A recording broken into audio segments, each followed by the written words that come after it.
Wow. This is something that I think is so important for everyone, but specifically for women, because we hold and carry so much all of the time. I know myself, I'm trying to run multiple businesses, I'm trying to feed my passions, and I look up at the end of the day and it's 10 p.m. and I haven't taken any time for myself. And that's something that we struggle with when we're trying to hold all of these different things in the air, and we have to make a choice to set aside that time for ourselves so that we can be replenished, so that we can give more, be more successful, be more productive. It all goes hand in hand as far as I'm concerned. And I really started a couple of years ago trying to be more mindful and really try to focus more on giving myself that breathing room. One of the things that I started doing, I would say at least 6 years ago now, was an annual trip to Martha's Vineyard. I do that every August for about 2.5 weeks, and it's really my time to check out. I don't really take any calls, any emails. It has to be something that is mission critical for me to take time away from my friends and family to give to work. And that couple of weeks of just recharging in my happy place, a place of quiet, sitting by the ocean, I'm ready to dive into the rest of the fall with just a resurgence of energy, a clear mind, more focus on what I want to make sure I get done in the latter part of the year, kind of reassessing whatever goals I had from the start of the year. And it just really sets me up to have what I've found a really phenomenal fourth quarter.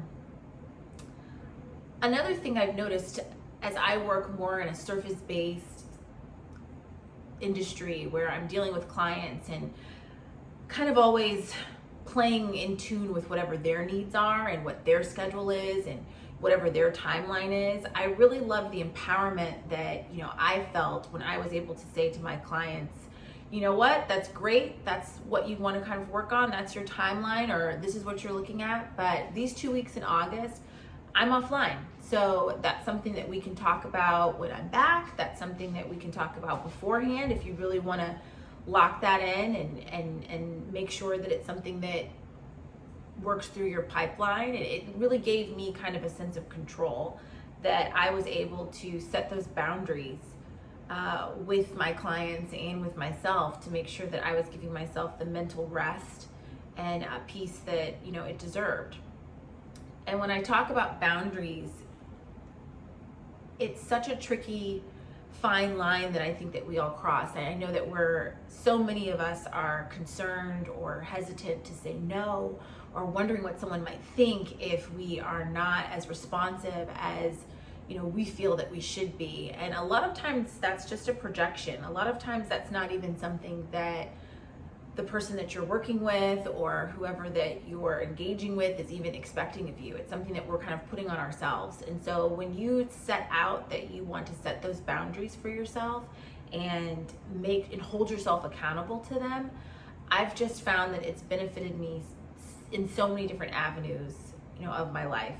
Whether that's setting boundaries of what my scope of work is going to be, and making sure that a client doesn't go off the rails with asking for so many things that are out of bounds of what we maybe discussed when we were having our kind of first fact-finding calls, or just setting boundaries with my own family and friends with how I can help them, how I can show up with them, and making sure that I'm still okay and making sure that I'm still whole and safe. So boundaries, they really flow into every aspect of our life and all of these human relationships that we are dealing with. And it takes practice, and it's something that I work on every day. But I really try to check in with myself before I answer that email or before I reply to that text from a family or friend, and just make sure that I'm good first before I engage. So I always make this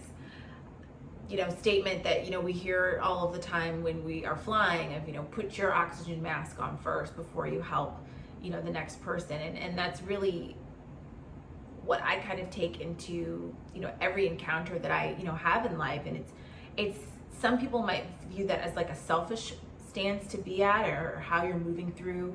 But I really feel that me focusing on myself and making sure that I'm okay and that I'm good is only going to benefit and make everyone else that is around me, that is dealing with me, have a better outcome. So again, that's with my work clients, that's with my friends and with my family. If I'm good, they're going to be great, because I give 110% to anything that I commit myself to, and I want to make sure to always show up and be there for the things and the people that I care about. And so giving myself that breathing room is vital and critical to making sure that I can still do that. And that's something that's so important to me. I pride myself on being someone that people can count on. And with that, there comes just a lot of pressure of trying to make sure you live up to that persona, or to, whatever impression that you're trying to give folks. And I found myself really out of air and out of oxygen with trying to kind of meet that bar that I set. No one else did. I set it for myself. And when you are a perfectionist or an overachiever or hyper productive, you can find yourself running in almost a hamster wheel that doesn't really end. And then you look up and you're burnt out or you're sick. And you just don't want that. I don't want that for you. I strive every day to make sure that that doesn't happen with me in my life. And it's something that we have to make a priority, and we have to put ourselves first, and we have to give ourselves some grace. We're dealing with so much. We're all carrying and holding so much in our day-to-day. And as much as we give the other person the excuse or the pass or the grace or forgiveness, we have to turn that in on ourselves. And the more that we do that, the more that we put that into practice, it's just going to be an avalanche of blessings and flourishing and thriving, and above all, rest. So remember to just breathe.